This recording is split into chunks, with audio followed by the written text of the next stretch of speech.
Yung GTR dito na 150 Honda GTR. So pag umiinit, hindi umaandar yung kanyang fan. So check natin to ko yung negative niya at positive kung meron. So, ayan po yung sakit ng fan. Ayan. I-check natin yung mga linya. Kasi pag uminit na yung makina, dapat dapat umandar na yung fan. So hindi siya umandar. Kahit mainit na yung makina. So check natin.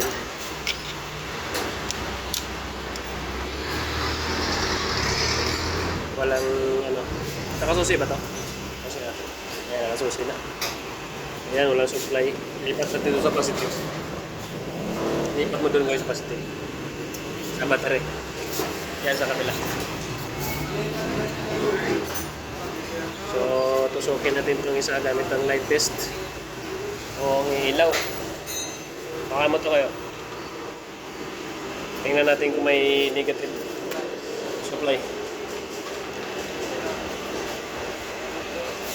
Sa butas. Wala. Bata nakano. Ito yung galing sa ano? Meron? Ayun, meron. So, meron siyang negative, yung positive na lang ang wala. So, para malaman natin to, saksak natin to ulit. Ano yan?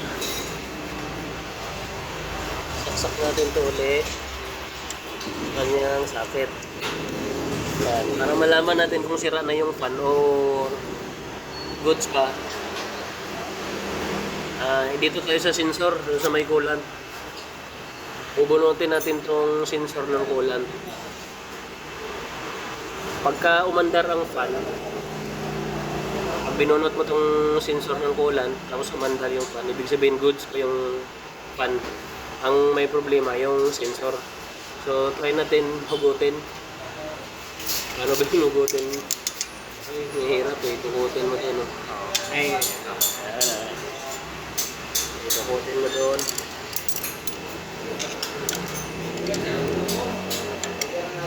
Ayan. Obserbahan natin pagka nabunot yan, pag umandar yung fan, ibig sabihin, goods yung fan. Kung may problema, yung sensor. Ayan.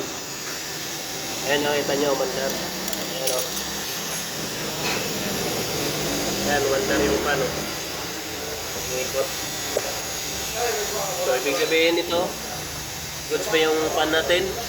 Kung may problema nito, yung sensor. Pag ibalik mo to, boy, dapat hinto yan. Malamig yung makina. Pero pag mainit, dapat tuloy-tuloy siya. Ayan.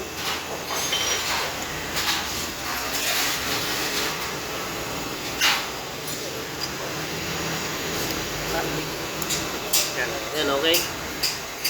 Balik na natin. May problema nito yung sensor. Yan, sensor ng coolant. Kasi ito yung nagsisense kung mainit na yung coolant, dapat under na yung fan.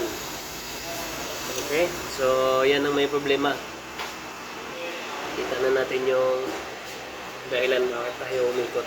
Kasi yung fan niya, pag binunot mo to, umiikot pa siya. So, goods na goods. Alright, hanapan natin ang ng sensor. Ayan ang tumitira daw.